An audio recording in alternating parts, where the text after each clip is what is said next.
This is Jamey Boyum in Longview. I am here with Marla Sheppard. She is the new LISD superintendent, and new. New. Yeah, so July 8th, I think you started? That was my first day. Wow, wow. So you just thrown into it. There you go. Hit the ground running. Well, that's great. And, I think it's kind of interesting that you're coming in background in Houston, and as you step into this position, you're inheriting a bond.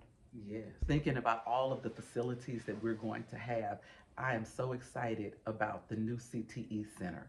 I am so excited about the indoor multipurpose center. I am so excited about having a new facility for early childhood. Those are our earliest learners, and we want to make sure that they come hit kindergarten ready, and that trajectory for them is very positive. And so having them in a pre-K center is going to be so exciting. Then we'll have an aquatic center that's going to be phenomenal. And we'll also have a new facility for our transportation department. So I am so excited about that, along with all of the other things that we plan on doing to some of our existing buildings. We want every structure in our district to be a quality structure. Well, I tell you what, I have been in the bus barn at Clock In. Wow, that's got to be very exciting for all those folks. Absolutely. Yeah. And so, I noticed on the internet that on the web, at the website, you have posted your first 100 days. What's kind of the plan with that? Yes, well, it's about listening and learning. The first 100 days, I plan on talking to students, parents, teachers, principals, central office staff members, community members, just to hear the things that they have that they like about Longview, and then what other opportunities, because we want to be on a cycle of continuous improvement. And what is it that we need to do to continue to improve? Longview is a phenomenal place. And so we want to make it even better, and we want to be the best, not just the best in Texas, but the best.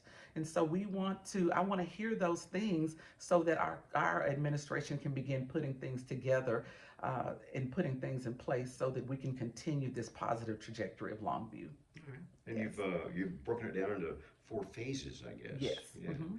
And what are the phases? Yes, well, first we're going to listen, and then we'll learn, and then the next phase, like I'll be actually participating in community events and getting out in the community a little bit more, and then we'll kind of triangulate everything, and we'll triangulate all those things, and then begin to act. And when we act, that means that I'm going to take a proposal to the board, and the board will see, okay, here are the things that I've heard over the course of time, and so then once we make a decision around what our priorities are, then you'll start to hear more about what direction that we're going to move. But the plan and the listening, the learning, and just the community meetings and all of those things will basically give me what I need to know in order to act and move and make recommendations to the board. So by the time that we get to December, you'll be able to hear more about what my findings were, and you'll be able to hear about what direction we're going to begin moving. And speaking of board, you got your first official board meeting coming up, I guess, right? Yes, I do. Yes, on Monday we will have our first meeting. Very exciting. So, what are some of the things you're going to be looking at? You mentioned something about an architect. Yes, so we will be at that meeting. We'll be getting the architect contract approved to build the first 2 buildings, or to actually draw the first 2 buildings. And that the first 2 buildings that we're looking at is the Career and Technology Education Center and the Indoor Multipurpose Center for our football team, band, and all of that over at the high school. All right. Well, that's Yes. great. And now, your background, you hail from Houston, I guess, Yes. and you did a lot of work there, but you moved around a little bit, right? Yes, I started in Houston for 18 years. I was a teacher. I moved up assistant principal. I was principal of middle school, principal of the high school.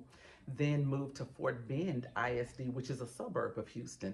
I was there for 4 years as an assistant superintendent of school leadership, where I actually led 16 principals.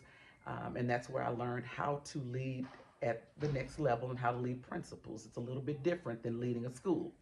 From there, I moved to become the deputy superintendent in Kansas City Public Schools. Did that for 4 years, and we were able to move Kansas City to full accreditation. My mom was ill, so I moved back home back in 2021. And I worked for KIP for the last 3 years as their Deputy Chief of Academic Achievement. So I guess you got a little bit excited when you heard about an opening at Longview, right? Absolutely. Yes, Longview has a history of being an innovative district, and I look at myself as a very innovative leader.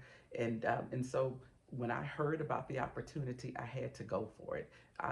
The board is very innovative, and there are a lot of really great things that are going on here, and I would love to be a part of the next phase of excellence here in Longview. Well, when you became the lone finalist, how'd you feel? Were you excited about Oh it? God, it was so exciting. There's a quote that says, "Life is not defined by the number of breaths that we take, but by the number of breathless moments that we have." And that was one of the breathless moments that I had when I was told that I was the lone finalist. Very exciting times. Wow, that's great. And now you're just gonna hit the ground running. That's all you do. Hit the ground running. Yes, sir. All right. Is there anything you'd like to add? Well, I would encourage everyone to look at my 100-day plan that is on the website. It is in English and in Spanish. And to expect to see me in the community. I would love for as many community members as possible to come to the community events that we'll be having, which will be more roundtable events so that I can hear feedback from the community. And then by the time like November, December, that board meeting, I'll be presenting my findings so that the community can hear the direction that I'll be moving. But then we'll also begin the process of creating a strategic plan. So the community needs to know that we are in the process of talking through a strategic planning process, which is a 3 to 5 year document that outlines how we're going to move as a district and what our goals will be. And that will be done alongside the community and the board. And so those are exciting things that are coming forth, and I look forward to seeing all of the community members engaged in the process. That's great. And you have mentioned transparency, but I guess transparency, communication, interaction seems to be pretty important to you. Yes, transparency is important simply because we want everyone to feel like they're heard. Now that doesn't mean that we'll always do what the recommendation is, but it does mean that you'll be heard, and then we'll always be very transparent about the why. Why did we decide to move in a direction? And I believe that's really important because it builds trust, and trust has to be the foundation of all of the relationships that we have here as we look at the things that we want to do moving forward in this administration. And so for me, transparency is probably one of the most paramount things. And so I want to make sure that I begin the process of building trust, which is why I have a 100-day plan, so I can begin building the relationships, because the foundation of trust is building relationships with people so that people can begin to trust your intentions and trust the things that you're doing, knowing that there may be times when we disagree. However, know that in all times that I'll aim to make the best decisions for children. You're a cheerleader. Yes. Yeah. So there might be one more thing you want to say, Yes. right? Go Lobos! There you go. They always got to say it every single time. Thank you once again. Appreciate you. Thank you. All right. We'll have more later on KLTV 7 News and KLTV.com. And I don't know what the deal is with the Go Lobos thing.